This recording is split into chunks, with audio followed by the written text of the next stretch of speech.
mis queridos, amados connacionales dentro y fuera de esta hermosa república que se llama Venezuela.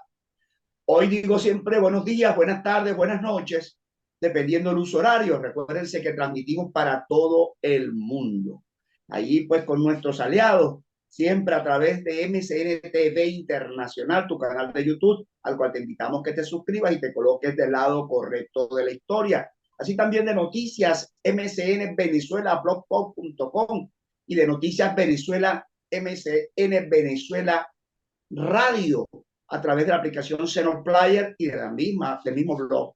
De igual forma, a través de noticias MCN de Sinatoca Venezuela TV y de Siempre Venezuela Siempre allá en el norte de Santander y en Colombia, de Laure Carriera allá en Europa, en la mancomunidad alemana francesa hasta el norte de allá de África, y de igual forma de GTTR y de todas las redes que nos pone nuestro querido director allí para que estés comunicados. Cada día somos más los venezolanos de bien, amantes de la justicia y la libertad, y nos paramos sobre la brecha libertadora.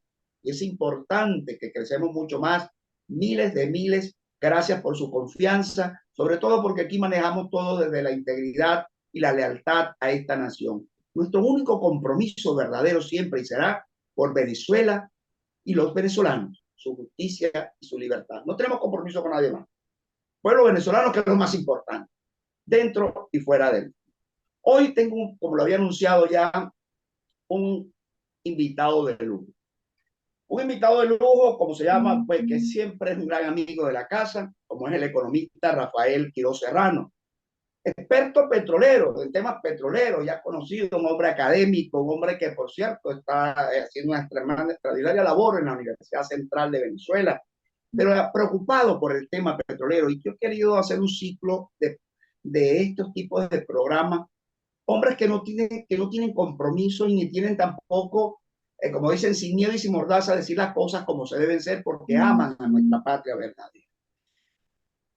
Rafael siempre ha manejado el tema de que ha considerado como la industria petrolera de Venezuela, siempre ha manejado el término que se va a recuperar cuando tenga recursos financieros para inyectarle. Yo le agrego a ello, primero tendríamos que cambiar definitivamente de sistema indiscutiblemente para poder alcanzar esa meta maravillosa.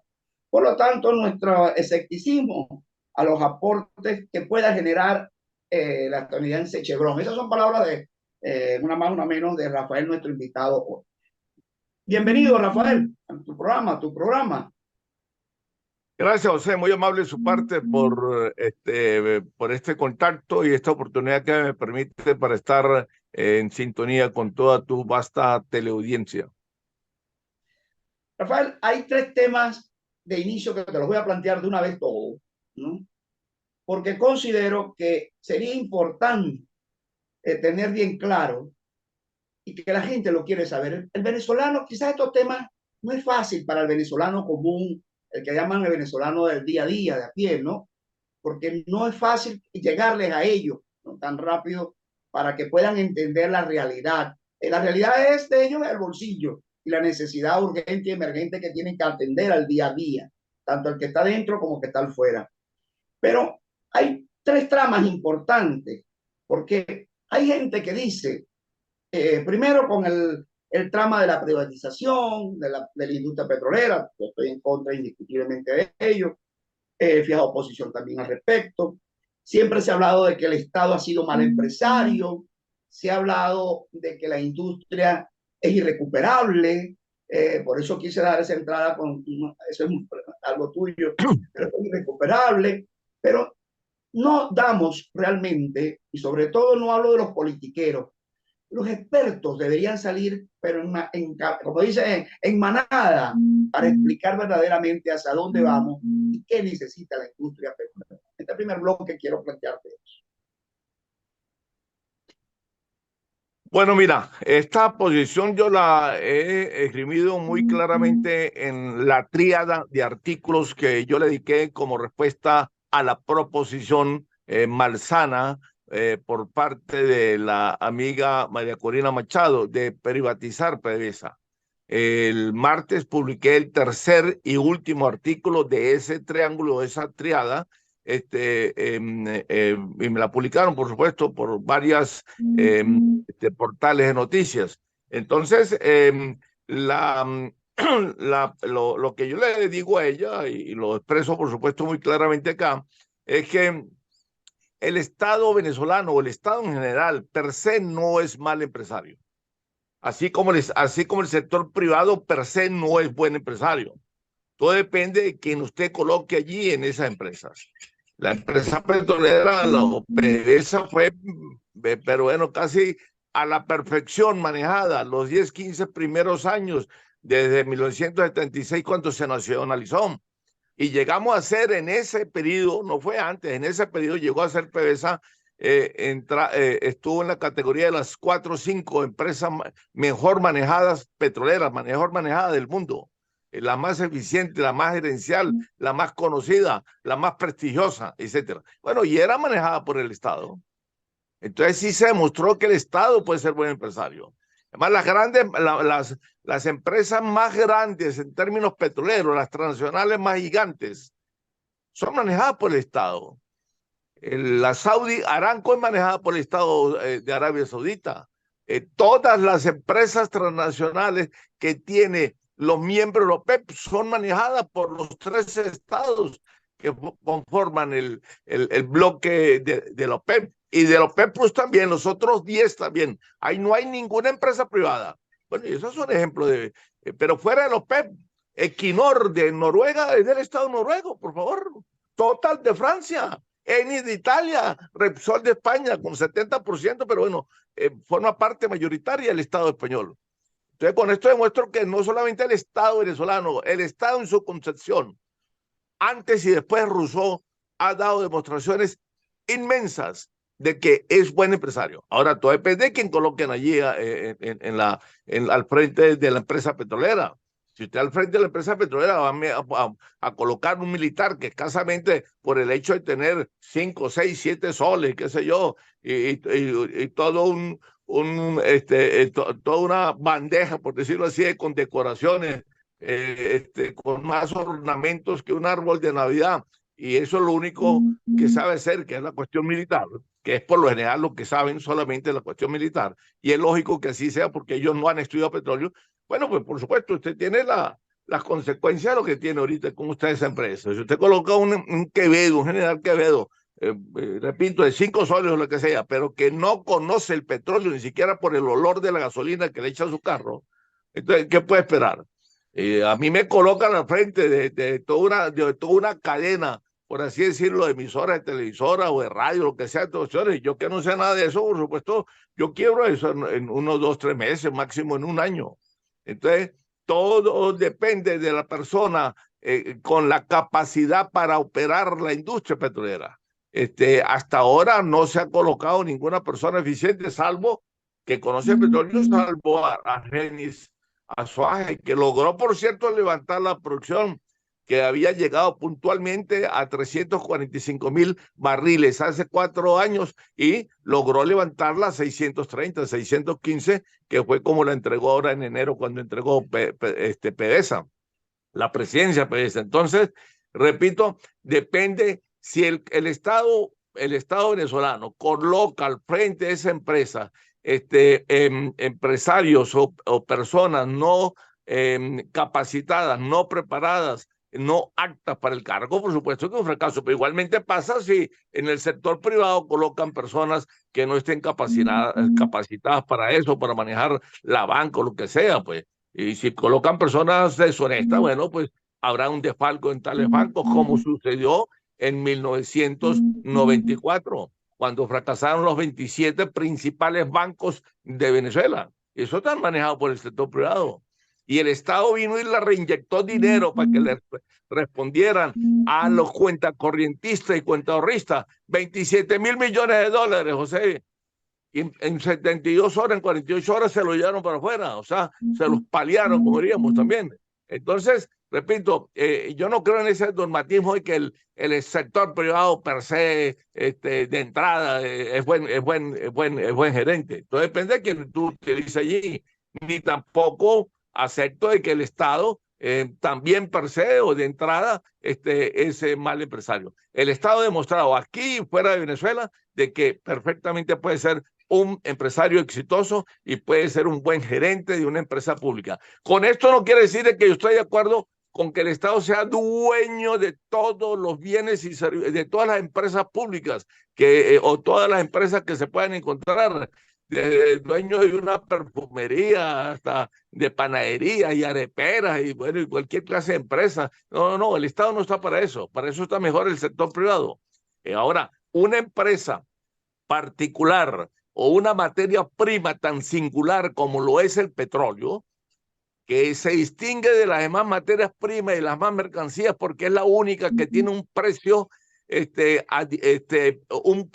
un precio plus en su contenido, y ese precio plus es nada más y nada menos que la geopolítica del petróleo, es nada más y nada menos que la geoestrategia del petróleo, y es el componente fuerte que tiene en términos políticos. Los grandes especialistas en esta materia coinciden en que el precio del petróleo hoy por hoy está integrado por dos variables. Una, política, que es 90%, y 10% solamente de precio corresponde a la economía. Entonces, imagínate la importancia geopolítica, la importancia geoestratégica, la importancia de la soberanía nacional que hay en relación al petróleo. No la iguala ninguna otra materia prima, ni ninguna otra mercancía.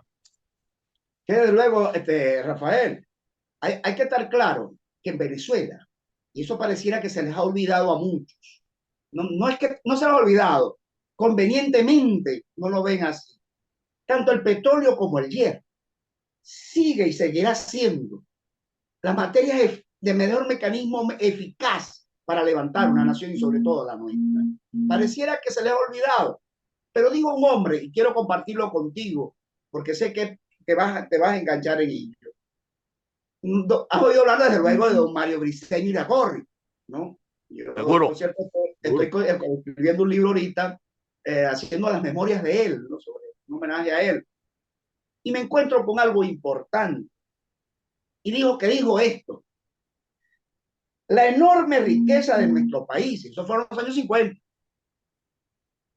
administrada por advenedizos, pero que contextualizado el tema, en la alianza con la oligarquía succionadora e inmoral, ha sido vínculo eficaz para que se haya visto el desfile decadente de nuestros mejores hombres ante la figura del dictatosuelo, que pretende encarnar la tradición de la patria, porque esa fue la función de aquel alarde fascista realizado en el falso nombre de los valores de un pueblo que se vende y se ultraja todos los días. Qué oportuno, ¿no? A lo que tú estás diciendo, el problema no ha sido el Estado, son los hombres que se han ubicado de medio administradores de la mano con muchos, llámelos empresarios, oligarcas, como tú lo quieras llamar.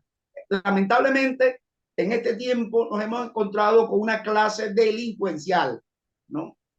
Realmente saqueadores, pero sin ninguna mínima visión y claridad de lo que el país que tenemos y hacia dónde tenemos que llevarlo. Es lo más grave. Ahora tiene que vivir una transitoriedad el país, eso estamos claros, porque yo siempre he dicho que con este régimen no hay posibilidades de levantar la industria petrolera, bajo la concepción política e ideológica que ellos tienen. Fueron los que provocaron el quiebre total.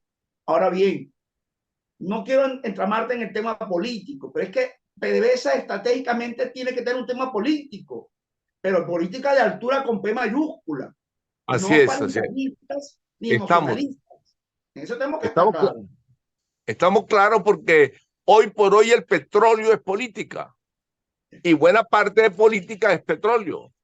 Entonces, ahí donde está precisamente el plus, el precio plus o el valor plus que tiene el petróleo, que es un arma política y no es una materia prima cualquiera como la querían hacer ver aquí en el pasado, en la década del 90, Luis Justi, Erwin Arrieta, que simplemente era una mercancía. No, esa no es simplemente una mercancía.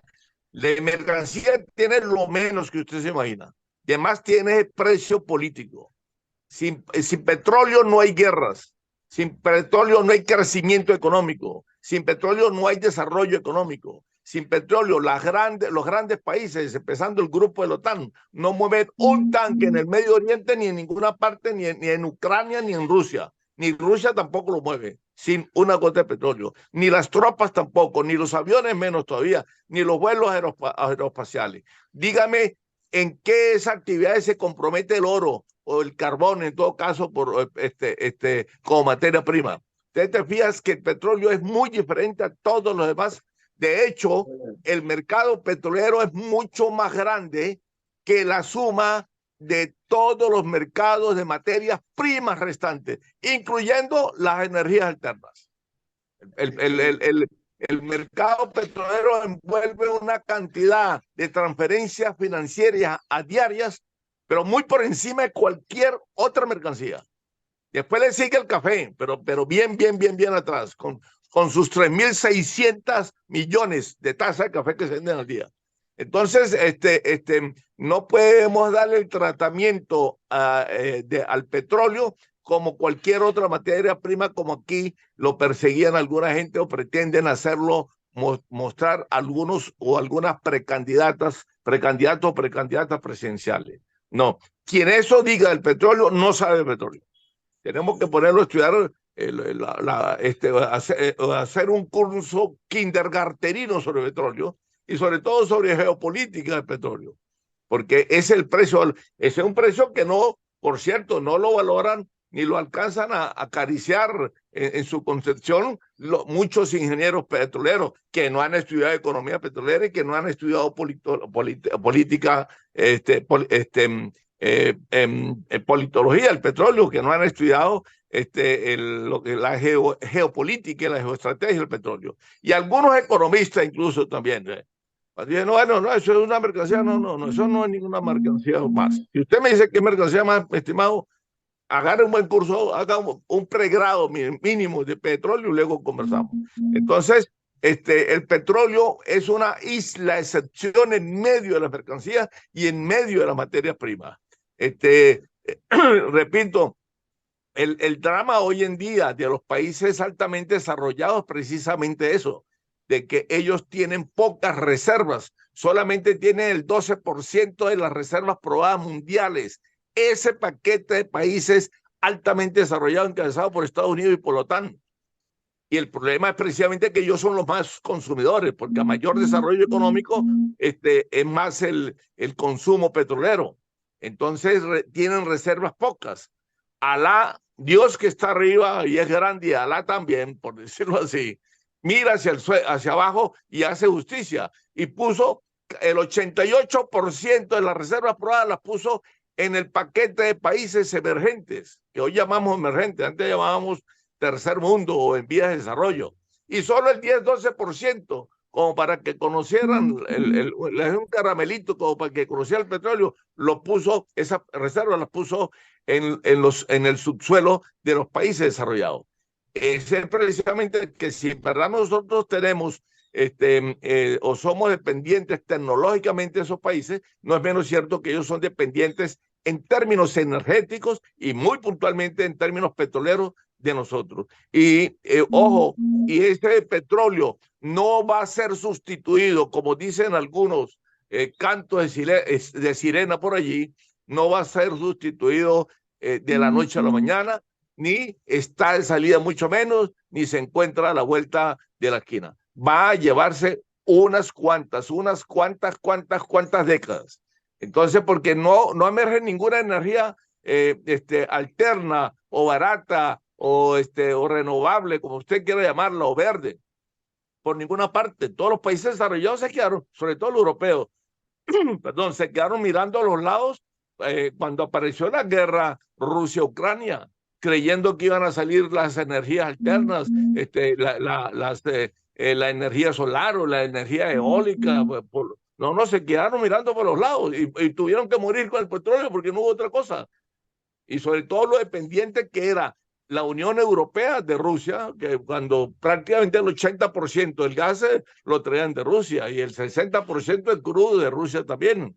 Y se quedaron esperando por las materias alternas o las energías alternas que nos están predicando hace 80, 90, 100 años, inmediatamente después de que finalizó la Segunda Guerra Mundial. Y resulta que esas energías alternas no aparecieron, porque esas energías alternas también tienen sus desventajas. No solamente porque sean más altas, a un costo mucho más que no las hace competitivas con el petróleo, sino que también tiene su falencia, pues. El viento, la energía solar y la energía eólica tienen sus flaquezas y sus, repito, sus falencias, porque el sol sale y el viento sopla cuando ellos quieran, no cuando tú y yo lo necesitamos. Entonces, es lo que los técnicos llaman la intermitencia.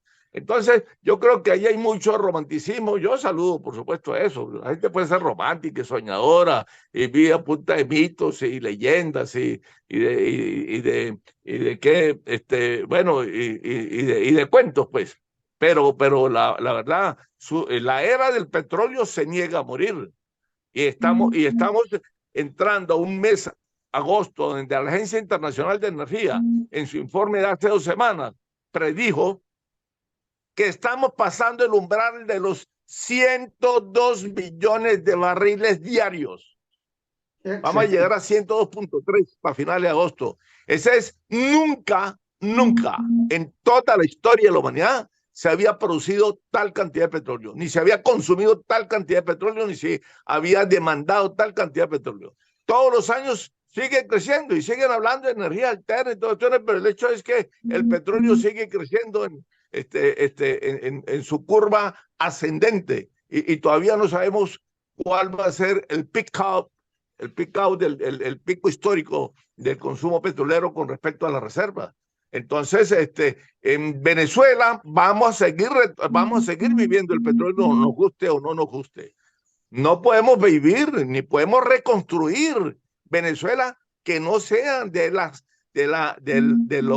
ingresos que tengamos por petróleo. Quiere decir que para reconstruir nuestro país tenemos que reconstruir primero nuestra industria petrolera, pero no vamos a vivir, vaya a creer usted, sin desprecio hacia ello, pues, de lo que producen los campesinos en el piedemonte andino de hongos y champiñones, o qué sé yo, de celulares que fabricamos, dónde los fabricamos, o de automóviles.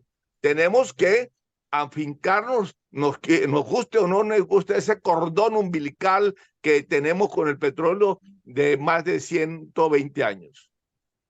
Mira, yo dije en uno de mis programas esta semana, en un pensamiento que dejé en el aire, dije que ante la crisis agravada que vive no solamente la humanidad, sino inclusive los venezolanos, desde luego que no nos escapamos de ella, en razón de esa carencia nacionalista, inclusive propiamente dicha, con no, repito, con sensacionalismo ni de boca para afuera. Había un cantante que te voy a recordar muy bien, que es Trino Mora, ¿no?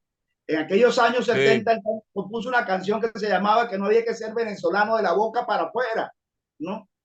Y inclusive para amar al libertador, decía él, ¿no? Y está más vigente.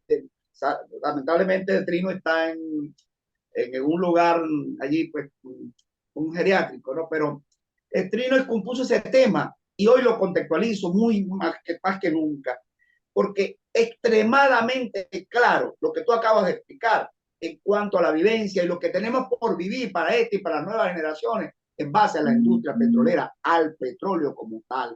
Ojalá que, yo sé que muchos de esos precandidatos o precandidatas, sin excepción, ven este programa y su equipo, y que quieran entender que aquí no hay cálculos políticos ni de ti ni de mí, sino es la realidad de la Venezuela que tenemos que verla. Yo decía en estos días, Rafael, y un mensaje que le envié al querido amigo Humberto Calderón Berti, que yo no entendí y todavía lo he invitado al programa para ver si se atreve a hablarnos a los venezolanos cómo cambió su rumbo, su ruta, de estar en contra de la privatización a estar apoyando la privatización. Así, no entiendo, ¿no? Le respeto su decisión, pero lógicamente no la comparto, porque él no ha sido un hombre, al contrario, él fue precursor de la nacionalización petrolera. Y yo no entiendo ahora su posición. Rafael. Disculpa, yo quisiera dejarte a pie de página un pequeño comentario, y no lo hago por defender a Humberto, con quien tengo una buena amistad, porque él se defiende solo en todos los Sí, sí, aspectos, sí, sí, sí. empezando por su tamaño físico y su intelectualidad y más que Ay, yo. buen amigo, Pero buen amigo. yo le oí a Humberto un programa de 59 minutos que le hizo un periodista venezolano, pero de afuera. Creo que fue el único, el último que ha dado y el único que ha dado respaldando a María Corina. Pero allí no nombró él la palabra ni privatización, ni vender o venta, ni desnacionalización. No dijo absolutamente ninguno de esos términos. Dijo que PDVSA había que transformarla, por supuesto que necesitábamos capitales, etcétera, etcétera, pero nunca habló de los términos tan crudos y tan fuertes y tan inadmisibles desde el punto de vista nacionalista, como lo utiliza María Corina. Entonces, eso lo pongo allí no por No, no, colocárselo no, yo mejor, estoy sino claro. Yo, en función de la verdad, pues. no, yo he traído a Humberto en varios programas acá a mi canal y Yo él lo ha he estado visto. muy claro en esa materia. Ahorita lo Sí, quiero sí, volver sí. a invitar porque es importante aclarar estas cosas. Por eso digo, yo no lo digo con ninguna opción. Aprecio mucho a Yo entiendo, Calderón, mi amigo, pero entiendo. a veces estas cosas hay que aclararlas porque más allá de que hay Así muchos es. opinadores de oficio y sin oficio, tergiversan todo. Y hombres como tú, como Humberto y otros más que son venezolanos de sección, claros y muy profesionales y de un alto nivel, sobre todo en estas materias y en otras líderes, pues son los hombres que tenemos que tener ahorita en el estatus elevado, muy elevado, para con miras a poder transformar este país, cambiarlo y poder reconstruir, sacarlo adelante. Porque somos con ustedes los que tenemos que contar definitivamente para ellos una vez alcanzada la libertad del mismo. Ahora bien, hay un mensaje que me gustaría que le dieras al pueblo venezolano para ver si le entra y no le sale, ¿no? Y se le enraiza realmente en su conciencia, en el despertar de la conciencia verdadera. Más del 80% de los venezolanos, de bien, amantes de la justicia y la libertad, como siempre lo digo, no está ni con uno ni con el otro. Y está esperanzado de que pudiera haber ese despertar que queremos todos hacia esa Venezuela de lo posible, a esa Venezuela clara. En esta materia y en tu posición extraordinaria, por cierto, en el trabajo que hicieron en la UCB recientemente y el compromiso hacia más adelante, ¿qué le dejas a los venezolanos y sobre todo a una generación que está perdida? Porque no está animada a nada, no se atreve a participar en nada, está desmotivada totalmente porque no cree en la clase política partidista. Yo manejo la tesis que hay que ir a la despartidización de la sociedad civil para poder buscar allí de la misma base ese liderazgo, pero no de querer quitar a unos con otros, sino de realmente de ayudar, poner esta Venezuela sobre los hombros y poder levantarla. Pero tenemos que, lógicamente, esta bandera de la libertad tiene que darse para dar y proseguir los maravillosos planes y proyectos que hay aquí. Yo quisiera que vieras tú, ¿qué le vas a dejar? Que te queden a mi conciencia para toda la vida y que se atienda a estos venezolanos que sí estamos ubicados sobre la brecha verdadera de esa Venezuela que queremos. Sí. Bueno, dejarle claro primero que todo de que hemos sido en los últimos, mínimo, en los últimos 120 años, hemos sido un país eminentemente petrolero. Desde aquel 18 de mayo de 1875, cuando brotó por primera vez petróleo en suelo venezolano, allá en Rubio, capital del municipio Junín, del glorioso estado Táchira. Desde esa vez, Venezuela ató su porvenir. Repito, esto nos guste a quien sea o no nos guste, ató su porvenir al petróleo. Y vamos a seguir dependiendo del petróleo, independientemente de cualquier circunstancia política que podamos estar viviendo. Y quizás será solo con el petróleo como podemos nosotros reconstruir no solamente el país, sino levantar las nuevas generaciones de venezolanos que vienen detrás nuestro. Porque el petróleo, precisamente por su dimensión histórica y por la cantidad de petróleo que tenemos, que no somos el primer reservorio petrolero del mundo, como dicen muchos.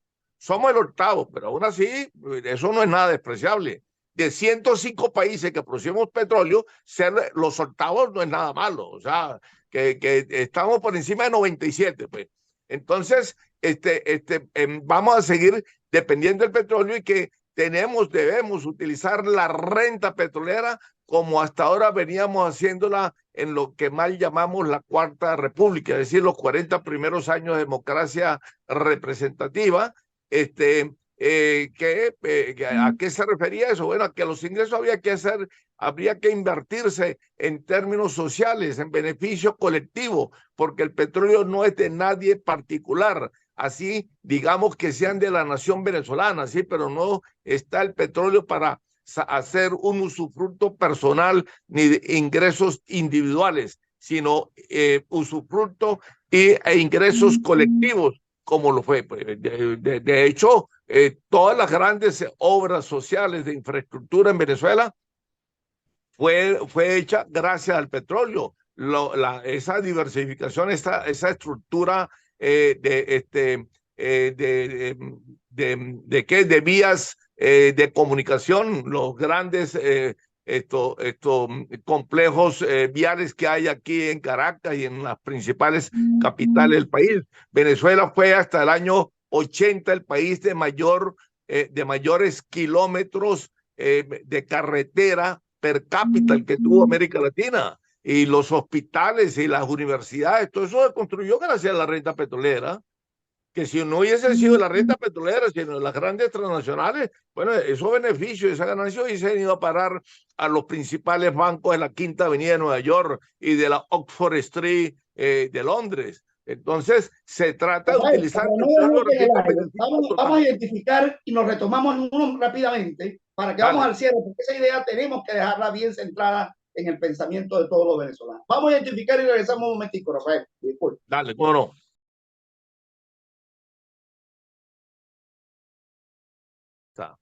Yo quiero una tercera PDVSA que me indique...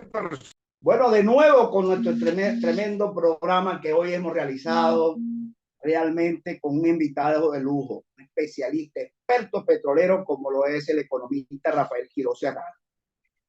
Indiscutiblemente, bueno, como pasan cosas en Venezuela, la electricidad nos corta un poquito, pero vamos a dejar abierto esto hasta donde nos quedamos con él para una nueva edición que vamos a estar con él intercambiando cosas más profundas. Pero quedó bien claro, y es lo que quiero significar ya para el cierre de este programa, es que Rafael Quiroz plantea no una PDVSA a la antigua, a lo que pasó en la Cuarta República, ni mucho menos una PDVSA como la actual. Pues esa ni para las cosas, recordar las cosas peores que han pasado en Venezuela.